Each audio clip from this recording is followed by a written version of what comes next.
अस्सलाम वालेकुम नाज़रीन, वेलकम बैक। तो ब्रेक पे जाने से पहले जो सवाल मुझे आया था इंशाल्लाह मैं उसका जवाब पहले दे देती हूँ, फिर इंशाल्लाह जो शहद के बारे में है और मालूमात इंशाल्लाह थोड़ी बहुत मैं आप तक पहुँचाऊँगी। तो जिनका मुझे कॉल आया था, मैंने उनसे जो नुस्खा कहा था, मेरे ख्याल से वो उन्होंने कहा, आपने कहा लेमन जूस वगैरह लगाया तो आपको 2 हफ्ते में इतना ख़ास फ़र्क नहीं आया। लेकिन मैं आपसे यही कहूँगी कि आप इसको जो ऑलिव ऑयल और जो नींबू का रस है उसको आप जो है हफ्ते में 2 बार ज़रूर लगाएं नहाने से पहले। और इसके अलावा अपने बालों में कोई और तेल ना लगाएं, आप सिर्फ जो है ऑलिव ऑयल लगाएं। 7 दिन तक आप कोशिश करें कि सिर्फ ऑलिव ऑयल का इस्तेमाल करें, उसके अंदर कुछ ना मिक्स करें। लेकिन जो नींबू है और जो ऑलिव ऑयल है उसका इस्तेमाल हफ्ते में 2 बार ज़रूर करें, ठीक है। आपने कहा है कि ये चीज़ आपको सूट नहीं। अभी ठंडी का वक्त है, वरना मैं आपको इंशाल्लाह एक नुस्खा बताती जिसमें मेहंदी के ज़रिए जो है आपकी जो खुश्की है उससे काफ़ी फ़र्क पड़ता है। लेकिन अगर आपको इतनी जो सर्दी नहीं लगती है, बाकी के बाज़ दफ़ा सर्दियों में मेहंदी का अगर हम सर पे इस्तेमाल करते हैं तो जो है नाक बहना शुरू हो जाती, किसी किसी को बहुत ज़्यादा सर्दी हो जाती है, तो थोड़ा सा जो है वो डिफ़िकल्ट हो जाता है। वरना अगर आपको कोई तकलीफ़ या दिक्कत ना हो तो आप मेहंदी के पाउडर में अगर आप जैसे मेहंदी की ऐसे तो फ्रेश अगर पत्ते वाली मेहंदी यहाँ पे मुश्किल है, लेकिन जिसमें कलर ना होता हो, जो खालिस मेहंदी का पाउडर हो बिना मिक्स किया हुआ, आज भी दुकानों पे मिलते हैं। लेकिन जो बॉक्स में होते हैं मुझे लगता है कि उसमें कुछ ना कुछ मिलावट होती कलर के लिए। लेकिन जो खालिस होता है, आप सिर्फ मेहंदी का पाउडर लें जो खालिस हो, उसके अंदर 1 अंडा आप डालें। तो मेहंदी का पाउडर आपके जितने बाल हैं वो हिसाब से आप ले लें और उसमें 1 अंडा डालें। एक कॉल ले लेते हैं। अस्सलाम वालेकुम। अस्सलाम वालेकुम। वालेकुम सलाम। मुझे नींद नहीं आती और मुझे गुस्सा भी बहुत आता है और किडनी भी खराब है। आपको नींद बहुत आती है, अब नींद नहीं आती? नींद नहीं आती, जी, गुस्सा भी बहुत आता है और किडनी भी खराब है। अच्छा चलिए इंशाल्लाह मैं बताती हूँ, ठीक है आपको। ओके, बहुत बहुत शुक्रिया कॉल का। तो जो मेहंदी में आपने अंडा लेना है, जितने आपके बाल है वो हिसाब से, और आंवला का पाउडर, आंवला का पाउडर है आपके पास तो आंवला का पाउडर उसमें डालें और थोड़ी सी दही। तो ये जो, और उसमें बाद में थोड़ा सा ऑलिव ऑयल भी डाल देना, इससे क्या होगा कि आपके बाल जो आपको ड्राइनेस लगी वो नहीं। तो इसका एक जो है आपको पेस्ट बना के आप ये जब आपको लगाना हो, अब तब कभी भी आपको जब भी लगाना हो, किसी को भी अगर अपने बालों में और भी ज़्यादा खूबसूरती लाना हो और जो डैंड्रफ और खुश्की और खुजली, जो स्कैल्प में खुजली होती है, उससे अगर आपको बचना हो तो ये जो पेस्ट है मेहंदी और 1 अंडा, आंवले का पाउडर, तो जैसे इसका अगर आप मेजर सोच रहे हो तो 1 कप मेहंदी में आपने 1 अंडा, 1 चम्मच आंवले का पाउडर। अच्छा, अगर आंवले का पाउडर ना हो, अगर फ्रेश आंवला भी आपको मिल जाए जिसको गूसबेरी कहते हैं, उस फ्रेश आंवले को भी अगर आप पेस्ट बना के उसमें अगर 2 चम्मच डाल दो तो ये भी बहुत फ़ायदेमंद होता है। और दही, ऑलिव ऑयल, तो 1 चम्मच दही और ऑलिव ऑयल उसका पेस्ट बनाएं और अपने बालों में लगाएं। कुछ 4-5 घंटे रखिए आपके बालों में, और जब वो ड्राई हो जाए तो आप अपने बाल जो है वो पानी से धो दें। उस वक्त शैम्पू का इस्तेमाल ना करें, तो क्योंकि आपने ऑलिव ऑयल डाला है तो इंशाल्लाह आपको अपने बाल जो है रफ़ नज़र नहीं आएंगे। तो ये मैं आपको सिर्फ ऑल्टरनेट बता रही हूँ, अगर आप कर सकते हो ठंडी में तो आप ज़रूर करें, ये चीज़ का इस्तेमाल आप ज़रूर करें। तो इससे आपको जो है काफ़ी हद तक जो है इंशाल्लाह जो स्कैल्प में है वो परेशानी ख़त्म हो जाएगी। आपने कहा कि आपको ऐसा फ़ील होता है कि आपके सर पे कुछ चल रहा है, तो देखिए रोज़ाना अगर आप तेल, अक्सर क्या होता है हमसे गलती ये होती है कि हम तेल का इस्तेमाल ही नहीं करते। नहाने के बाद अगर आप तेल का इस्तेमाल करें तो आपके बालों के लिए जो है वो बहुत फ़ायदेमंद होगा। अच्छा, इसके लिए आप अपने बालों में सिरके का इस्तेमाल कर सकते हो। हाँ, अगर आप अभी रोज़ लगा सकते हो तो रोज़ भी कोई नुकसान नहीं है, 7 से 15 दिन तक आप लगा सकते हो, 7 to 15 डेज़। उसके बाद देखिए कितना फ़र्क आ रहा है। अगर 7 दिन के बाद आपकी जो परेशानी है स्कैल्प में, जो आपने जो आपको फीलिंग आ रही वो बंद हो जाए तो इसका इस्तेमाल बंद कर दे। अगर नहीं हो रही तो उसको 15 दिन तक कंटिन्यू रखें। तो आप सिरके का इस्तेमाल कर सकते हैं। अच्छा, सिरका कौन सा? अंगूर का सिरका, ठीक है, अंगूर का सिरका, उसमें कुछ भी नहीं मिलाना है आपको, खालिस अंगूर का सिरका है। रात को सोने से पहले आपके स्कैल्प पे लगाएं और उसको हल्के से मालिश करें। जहाँ पूरे बालों के अंदर, और उसको छोड़ दे वैसे ही, और नेक्स्ट डे आप उसको थोड़ा सा वॉश कर ले, ठीक है। अगर आपने उसको वॉश करना भूल भी गए तो आपको इतनी कोई परेशानी की बात नहीं, आप उसको जब आपको याद है तब अपने बाल धो सकते हो। रोज़ नहीं करना है तो हफ्ते में 2-3 बार आप करें, ठीक है। खांसी बहुत हो रही है तो खांसी के लिए आपने क्या करना है, शहद के अंदर अगर आपने अदरक का जूस डाल के इसका इस्तेमाल करें, ये माशाल्लाह ये इतना फ़ायदेमंद है ना, ये मैंने पहले भी आपको ज़िक्र करा है कि खांसी के लिए, अब ये सर्दी वाली जो खांसी होती है, इवन जो ज़ुकाम होता है, उसके लिए सबसे बेहतरीन नुस्खा है ये। अदरक का जूस लेना है आपने 1 टेबल स्पून, और उसके अंदर थोड़ा सा शहद मिला दें और उसको आप पी लें। अच्छा, जिसको थायराइड की प्रॉब्लम है और वो इस नुस्खे का इस्तेमाल, जैसे अदरक का जो जूस है उसमें नीचे कुछ चूना, अगर आप उसको छोड़ दें तो कुछ चूने जैसी शक्ल बन जाती है, उसको छोड़कर आप सिर्फ अदरक का जूस जो ऊपर जो आ जाएगा, जो पानी आ जाता है, वो इस्तेमाल करें तो कोई बात नहीं है। वरना थायराइड वालों को थोड़ा सा क्या है, गले में थोड़ी सी खुजली खारिश शुरू हो जाती है, तो उनके लिए थोड़ा सा अलग चीज़ हो जाती है, तो इसका इस्तेमाल आप कर सकते हैं। उसके अलावा दूसरा नुस्खा ये है कि शहद के अंदर 1 टेबल स्पून के अंदर अगर आपने 7 काली मिर्ची जो साबुत हो उसको कूट के, धड़धड़ा सा कूट के 1 चम्मच शहद में डाल के आप इसका इस्तेमाल करें, इंशाल्लाह खांसी का जो है, आपकी जो खांसी है, अच्छा ये 1-2 दिन में असर नहीं होगा। जो अदरक वाला जो नुस्खा है उसको 2 दिन पूरा लगता है, उसके नुस्खे को असर होने के लिए टाइम दिया कीजिए अपने नुस्खों को, इंशाल्लाह बहुत फ़ायदेमंद होगा इसके लिए, और एक आपकी रेगुलर आदत हो जाएगी। जब भी आपकी खांसी शुरू हो जाए, अदरक और ये शहद का इस्तेमाल करें, इंशाल्लाह ये होगा। अच्छा, उसके अलावा जिन लोगों को खांसी बहुत ज़्यादा होती है, रात को आपने कहा बहुत ज़्यादा खांसी होती है, तो उसके लिए चाहिए कि भुने हुए जो चने आते हैं, काले चने या दूसरे भी जो एक छोटे चने आते हैं, भुने हुए चने बोलते हैं उसको, तो सोने से पहले अगर आप वो भुने चने 1 मुट्ठी, चाहे वो काले वाले बड़े भुने हुए चने हो या वो छोटे वाले, 1 मुट्ठी उसको खाना है और बिना पानी पिए सो जाना है। जब आप सोने जा रहे हो बिस्तर पे, तो आपको ये नुस्खे का जो है इस्तेमाल तब करना है, तो इंशाल्लाह उससे भी जो आपकी खांसी है जो रात को आपको होती है, वो परेशानी जो ख़त्म हो जाएगी।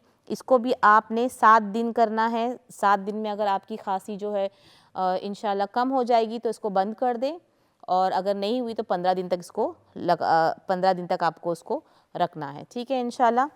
तो ये आपके लिए। और जो हमारा दूसरा कॉल आया था, उन्होंने नींद का कहा है, गुस्सा बहुत आता है। देखिए, गुस्सा बहुत आता है, इसके लिए सबसे अच्छा है कि आप दुआ का एहतमाम करें। औज़ बिल्लाहि मिनश शैतानिर रजीम, ये आपके गुस्से को कम करता है। गुस्से का मामला ऐसा होता है कि हम छोटी छोटी बात पे जो है बहुत, ये नेचुरली चीज़ें आती हैं हमें। असल में ना, गुस्से का अगर हम उसको एक्सपेरिमेंट करें तो गुस्सा हमारे अंदर नहीं होता है, क्योंकि हम आपकी आपकी जो परेशानी है, आप पहले से बीमार है, आपकी किडनी में परेशानियां हैं, आपकी जो सेहत आपका साथ नहीं दे रही होती, तो आप ये मत सोचें कि आप गुस्सा बहुत कर रहे हो। ये एक नेचुरली चीज़ होती है। जो इंसान नहीं सोता है, जिनको नींद पूरी नहीं होती है, ऊपर से वो बीमार होता है, ऊपर से फैमिली वाले जो मेंबर होते वो आपकी हेल्प नहीं कर रहे होते, और वो आपको समझ नहीं रहे होते, आपकी परेशानियों को समझने के बजाय वो अपना ही कुछ बोल रहे होते हैं, आप जैसा रिप्लाई चाह रहे हैं अपने अपने फैमिली मेम्बर से, और आपको आपके हिसाब से रिप्लाई नहीं मिलता, तो आप गुस्सा हो जाते हो। तो ये सब चीज़ें रिलेटेड है आपकी बीमारी से। तो ये मत सोचे गुस्सा कोई बीमारी नहीं है। गुस्सा हमारे अंदर के जज्बात होते हैं जो वक्त वक्त पे निकलते हैं, और जो अपने गुस्से को जज्ब करता है, उसके लिए बहुत सी खुशखबरियाँ हैं जो अल्लाह और अल्लाह के रसूल सल्लल्लाहु अलैहि वसल्लम ने हमको दी हैं। तो गुस्से को काबू रखें इंशाल्लाह, और नींद की जो है, नींद की कोशिश करें।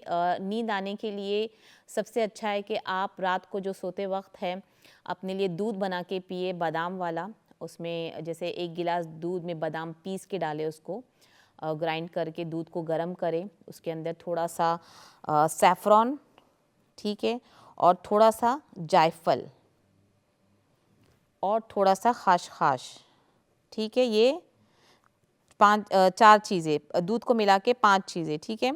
तो दूध बनाना है जिसके अंदर आपको बादाम और खाशखाश पीसना है, वो डालना है, गरम करना है, सैफ़रॉन डालना है थोड़ा सा, जितना आप पी सकते हैं, और जायफल का जो पाउडर है वो आपने एक चुटकी जितना उसमें डालना है। 1 गिलास दूध की बता रही हूँ मैं, एक उसमें एक चुटकी डालें, उसको मिक्स करें और इंशाल्लाह उसको पिए, रोज़ाना रात को पिए और इसे पी के सोए गरम गरम दूध से। इंशाल्लाह उम्मीद करती कि इससे आपको नींद बहुत अच्छी आएगी। और गुस्से का इलाज सिर्फ दुआ है, ज़्यादातर सिर्फ दुआ का एहतमाम करें और अल्लाह से खूब इस्तग़फ़ार करें, क्योंकि हम जब गुस्से में ऐसे कलमात बोल देते हैं जो किसी का दिल दुखा देता है, फिर हम बाद में रिग्रेट करते, तो बेटर है कि हम खूब है दुआओं का एहतमाम करें, क्योंकि तबीयत की वजह से जो है गुस्सा आपको आ रहा है। रही बात किडनी की जो परेशानी आपको है, तो इंशाल्लाह किडनी के लिए बेहतरीन है कि आप अपने जो डाइट में है वो पोमेग्रान, अनार का जूस और उसके अंदर आप डाल दें शलजम, जो बीट रूट कहते हैं जिसको, बीट रूट और अनार का जूस का इस्तेमाल करें। इंशाल्लाह जो भी किडनी की परेशानी है इससे बहुत हद तक फ़र्क हो जाएगा। अच्छा, इस जूस में आप क्या करें, 5 ड्रॉप ब्लैक सीड ऑयल के डाल दें, ठीक है, कलौंजी का, तो इंशाल्लाह देखिए इससे कितना फ़र्क पड़ रहा है। तो ये अनार और बीटरूट का जूस है वो भी आप अभी आप रोज़ पिए, 7 दिन तक पिए इंशाल्लाह। 7 दिन के बाद देखें इंशाल्लाह आपको कितना फ़र्क पड़ा है। उसके बाद आप उसको कम कर दें हफ्ते में 2-3 बार। अच्छा, बीटरूट पीने से जो है बहुत सी बीटरूट हम अगर रोज़मर्रा खाए या पिए तो पाखाने में जैसे कोई लाल चीज़ दिखती है, जैसे खून समझ लेते हैं बहुत से लोग, तो इसका बहुत ख़याल रखें कि ये चीज़, इसलिए मैं पहले से आपको बता रही हूँ कि इस चीज़ का आपको ख़याल रखना है, ठीक है। तो अनार का जो और उसका इंशाल्लाह किडनी के लिए पिए, अनार का जूस बीटरूट के साथ 5 ड्रॉप ब्लैक सीड ऑयल डाल दें इंशाल्लाह, इससे आपको काफ़ी हद तक फ़र्क पड़ेगा। और गुस्से के लिए जितना हो सके औज़ुबिल्लाह पढ़ा कीजिए और अल्लाह से दुआ करें, और बहुत सी दुआएं शामिल हैं, गुस्से को बहुत हद तक कम कर देती है, ठीक है। तो और जिस तरह मैं बता रही हूँ शहद के लिए, शहद भी बहुत अच्छा है किडनी के लिए इंशाल्लाह। अभी उसी के पॉइंट्स इंशाल्लाह अभी आने वाले हैं किडनी के लिए। तो मैं आपको बता रही थी कि शहद का जो मैं फ़ायदा आपको बता रही थी, जो मसूड़े वगैरह के लिए उसका इस्तेमाल के लिए, और निहार मुँह, जिनको बहुत ज़्यादा बलगम हो जाता है उनके लिए निहार मुँह अगर आप शहद को चाटें या उसको हाफ़ टी स्पून खाएँ तो उसके लिए बलगमी खांसी, बलगम से भरा हुआ सीना बहुत हद तक इंशाल्लाह कम हो सकता है। फिर मैदा, जो हमारा मैदा है, जिगर, गुर्दे, मसाने के सत को खोलता है। जैसे अभी जो सवाल मुझे आया था उसके लिए, किडनी के लिए, तो उसके लिए भी शहद बहुत फ़ायदेमंद है। तो शहद का इस्तेमाल आप जो शहद का इस्तेमाल से जो है जिस्म साफ़ हो जाता है। आपके जो जिस्म के अंदर जो अल्लाह ने ऑर्गन बनाए हैं वो भी आपके साफ़ कर देते हैं। और शहद ग़िज़ा के मौके पर ग़िज़ा, दवा के मौके पर दवा और शरबत की जगह पर शरबत बन जाता है।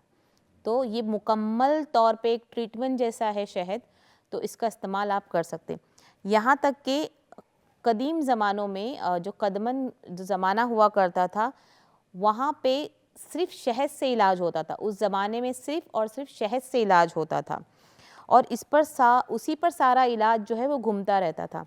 और उनकी किताबों में शक्कर का कहीं ज़िक्र भी नहीं आता था, क्योंकि शक्कर उस टाइम पे शायद पैदा नहीं हुई थी या उसकी मालूमात लोगों को नहीं थी, तो सदियों तक लोगों को शक्कर का नामो निशान नहीं पता था। तो शहद का इस्तेमाल और एक काले गुड़ का इस्तेमाल होता था, वो शहद के बाद आया। जब शक्कर से पहले शुरुआत जो हुई वो गुड़ की हुई, क्योंकि गन्ने से जब हम रस निकालते तो गन्ने का रस कुछ वक्त के बाद काला हो जाता है, और उसको जब हम गर्म करते तो वो गुड़ की शक्ल लेता है, और ओरिजिनल जो कलर होता है वो डार्क ब्राउन कलर का होता है गुड़ का। लेकिन क्योंकि उसको पॉलिश वगैरह करते हैं, उसमें एसिड वगैरह डालते हैं, तो वो शक्कर की शक्ल होकर वो जो है वो साफ़ कर देता है, और शक्कर को जो है पॉलिश कर देता है, तो वो सफ़ेद हो जाता है। और गुड़ की भी आजकल लाइट ब्राउन और थोड़ी हल्की सी पीली कलर की भी जो गुड़ वो आती है। तो सबसे बेहतर है ब्राउन गुड़ जो होता है, जिसको हम लोग हमारी ज़ुबान में जो अगर मैं कहूँ तो उसको गाँवटी गुड़ कुछ कहा जाता है, तो आप उसका इस्तेमाल भी कर सकते हैं, ठीक है। तो आप सल्लल्लाहु अलैहि वसल्लम निहार मुँह पानी मिलाकर शहद पिया करते थे, और ये ऐसा जिगरदार नुस्खा है जो सेहत के लिए कीमिया का काम करता है। तो ये हदीस से भी साबित है शहद का पीना। तो सोचिए शहद का इस्तेमाल, एक सिर्फ शहद का इस्तेमाल कितना फ़ायदेमंद है हमारे लिए। किसको पता था कि एक शहद सिर्फ मिठास या मिलाने की चीज़ नहीं है, बल्कि ये हमारी जिस्म को साफ़ भी करता है। और इब्ने माजा में ये हदीस मौजूद है जिसको हज़रत अबू हुरैरा रज़ियल्लाहु अन्हु ने मरफ़ूअन रिवायत किया है, जिसने शहद की चुस्की 3 रोज़ सवेरे सवेरे हर महीने लेने का तरीक़ा इख्तियार किया, उसे कोई बड़ी बीमारी ना हो सकेगी। देखिए ये हदीस में आया है कि शहद की चुस्की, आप उसको चाट ले, आप उसको पी ले, क्या लिखा गया है इस हदीस में, क्या आया है, रोज़ सवेरे सवेरे हर महीने लेने का तरीक़ा इख्तियार कीजिए, उसको कोई बड़ी बीमारी ना हो सकेगी।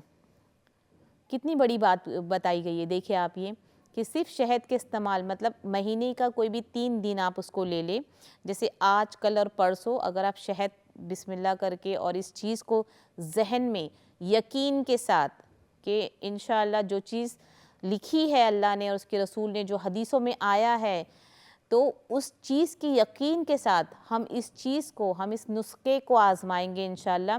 तो इसमें ज़िक्र क्या आया है, बड़ी से बड़ी बीमारी ना हो सकेगी। तो ये कितना बड़ा मतलब फ़ायदा है इस चीज़ का कि हमें कितनी अच्छी चीज़ मालूम हो गई है कि सिर्फ शहद के जो है इस्तेमाल करने से हम बड़ी से बड़ी बीमारी, और हमारी आज की परेशानी क्या है, हमारी आज फ़िक्र और टेंशन क्या है कि सर्दी बुखार तक ठीक है, ज़ख़म तक ठीक है, लेकिन अल्लाह हमको और हमारे औलाद को, हमारे माँ बाप को, रिश्तेदारों को बड़ी से बड़ी बीमारियों से अल्लाह ताला हमारी हिफाजत करे। सब यही दुआ करते हैं। और इस सबसे अच्छा तरीका, सबसे अच्छा नुस्खा क्या है, शहद का इस्तेमाल करें सुबह सुबह 3 दिन तक, हर महीने की 3 दिन तक, और इंशाअल्लाह अब बड़ी से बड़ी बीमारी नहीं होगी। छोटी मोटी बीमारियों का इसका मतलब उल्टा यही हुआ कि इंशाअल्लाह अल्लाह ताला बड़ी बड़ी बीमारियों से हिफाजत करेगा, और छोटी मोटी बीमारियां जो ठीक हो सकती है, और वो ज़रूरी है हमारे लिए, हमारे अमाल को दुरुस्त करने के लिए, हमें बुखार आना ज़रूरी है, हमारा बीमार होना ज़रूरी है, ये हमारे हक़ में ज़रूरी है, हमारे हक़ में बेहतर है। जो बीमारी हमें लाहक होती है, जो बुखार हमें आता है, वो हमारे हक़ में अल्लाह ताला ने हमारे लिए दिया है कि हमारे जो गुनाह है वो झड़ जाए। तो छोटी छोटी चीज़ें जो हमको आती है वो हमारे लिए फ़ायदेमंद होती है, और इस नुस्खे को आज़मा के बड़ी चीज़ों से आप बच सकते हैं। और एक दूसरे में भी इसका असर में ये है, तुम 2 शाफ़ई दवाओं से शिफा हासिल करो। क्या अल्फाज है देखिए हदीस के, तुम 2 शाफ़ई दवाओं से शिफा हासिल करो, शहद और कुरान से। और एक जगह पर आता है, शिफा के 2 मज़हर है, शहद और कुरान। तो इसमें क्या निचोड़ बताया गया है कि शहद का इस्तेमाल और कुरान की तिलावत, क्या हो सकता है इससे, इंशाअल्लाह इससे क्या होगा कि आपकी बीमारी, एक तो आप बड़ी बीमारियों से भी बचोगे, और कुरान की तिलावत बार बार करने से, कुरान को रोज़ाना पढ़ने से इंशाअल्लाह आप बीमार भी जो है होने से बचोगे। या तो इसके 2 चीज़ हो सकती है, या बीमारी वो होगी जो बहुत आसानी से इंशाअल्लाह निकल जाएगी, और एक ऐसा कि आप उस बीमारी तक इंशाअल्लाह अल्लाह ताला उस बीमारी तक आपको लाएगा नहीं, जिसकी वजह से आपको परेशानी लाहक होगी। तो कितनी अच्छी बात है ये चीज़, जबकि ये चीज़ हदीसों में आ गई है। तो शहद का इस्तेमाल और कुरान की तिलावत, तो कितनी बड़ी बात इसमें हो गई है। और अगर हम इसको समझें तो ये कोई मामूली बात नहीं है, ये बहुत बड़ी है माशाअल्लाह। और ये अल्लाह की रहमत ही है हम पर कि अगर हमने अल्लाह की कहे हुए अहकामात को और हमारे प्यारे नबी सल्लल्लाहु अलैहि वसल्लम की सुन्नतों को हमने अगर जकड़ लिया, पकड़ लिया दोनों हाथों से, और उस पर अमल किया, अपने छोटों को भी उस पर अमल करने की ताकीद दी, अपने बड़ों को भी उस पर चलने की ताकीद दी इंशाअल्लाह, तो जिन परेशानियों का सामना आज हम कर रहे हैं, 2-4 हो रहे हैं इंशाअल्लाह, तो अल्लाह ताला हम सब की उससे हिफाजत करेगा। तो कितनी बेहतरीन बात है। तो शहद के इतने मैंने आपको फ़ायदे बताए हैं, और बाकायदा इसका इस्तेमाल बहुत ज़्यादा होता है, जबकि गांव में बड़े बड़े शहरों में भी आपने देखी, आज साइंस भी हर वो चीज़ कह रही है जो हमारा दीन पहले से हमें खोल खोल की चीज़ें बता रहा है। हमारी जो हदीसें हैं वो हमको बताई जा रही है, तिब्ब नबी का इसमें ज़िक्र आया है हर चीज़ों का। तो मतलब जो चीज़ हमको पता होनी चाहिए थी वो आज हमको साइंस के ज़रिए पता चल रही है, और फिर हम ये सोच के उसको अपने ज़िंदगी में ला रहे हैं कि अगर साइंस ये चीज़ प्रूफ कर रही है तो फिर ये ठीक ही होगी। लेकिन जो चीज़ हमारे जो तिब्ब नबवी में आई हैं, हमारे हदीसों में आई हैं, कुरान में अल्लाह ताला ने कितने खानों का, शहद का, जैतून का और अंजीर का ज़िक्र किया है, कस्में उठाई है अल्लाह ताला ने, नाउज़ बिल्लाह, हम उस चीज़ को कितने टाइम के बाद, मतलब जब तक हमारा ईमान उसकी तरफ नहीं जाता हम उस बात को नहीं मानते हैं। हमारा तो ईमान ये होना चाहिए कि अल्लाह ताला ने कुरान में जिन जिन चीज़ों का ज़िक्र किया है, कुछ सब्जियों का ज़िक्र है जिसमें फलों का भी ज़िक्र है, तो जिसमें उसके चीज़ लिख देना, क्योंकि कुरान तो अल्लाह ताला की किताब है, आसमान से आई हुई है, उसकी एक अलग ही उसकी बहुत बड़ी अहमियत है हमारे दिलों में। तो उसके अंदर जिस चीज़ का ज़िक्र आया है उसको आँख बंद करके मान लेना, ये हमारा ईमान होना चाहिए था। हमारे हमारे नबी हुज़ूर पाक सल्लल्लाहु अलैहि वसल्लम ने जिस चीज़ को खाया है और ये सुन्नत है हमारे लिए, इसका खाना हमारे हक़ में बेहतर होगा, ये हमारा ईमान होना चाहिए। ना कि ये कि अब साइंस फ़ला फ़ला फ़ला बोल रही है, अब ये बोल रही है किताबों में इसमें आ गया, इसमें फ़ला का गवर्नमेंट का स्टैंप आ गया है, सो चलो गो हेड हम वो चीज़ लेते हैं। बिल्कुल हमारा अकीदा ऐसा नहीं होना चाहिए। हम बहुत गलत चीज़ों पर, बहुत गलत रास्तों पे निकल पड़े हैं, और छोटी छोटी चीज़ों को हम बहुत कंपेयर करने लगे हैं दुनिया की चीज़ से, और दिनवी चीज़ से हम बहुत ज़्यादा कंपेयर करने लगे हैं। तो अल्लाह से दुआ करें अपने लिए कि इंशाअल्लाह अल्लाह ने जो चीज़ें हम लोगों को बताई है और जो सुन्नत है हमारे लिए, जो हमारे नबी ने हमको बताई गई है, इंशाअल्लाह कोशिश करें आप भी और आपके घर वाले उसको कायम दायम रख सके, और उस पे जो है हम चलने की कोशिश कर सके, और उस नुस्खों का भी इस्तेमाल करके अपनी बीमारियों से जो है निजात पा सकें। हमारे प्रोग्राम का वक्त ख़त्म हो चुका है। उम्मीद करती हूँ आपको शहद के बारे में सब कुछ पता होगा। इंशाल्लाह अपनी दुआओं में याद रखें, और हम अपनी दुआ में हमें भी याद रखें। अपना खूब ख्याल रखें। अस्सलामु अलैकुम व रहमतुल्लाहि व बरकातुहू।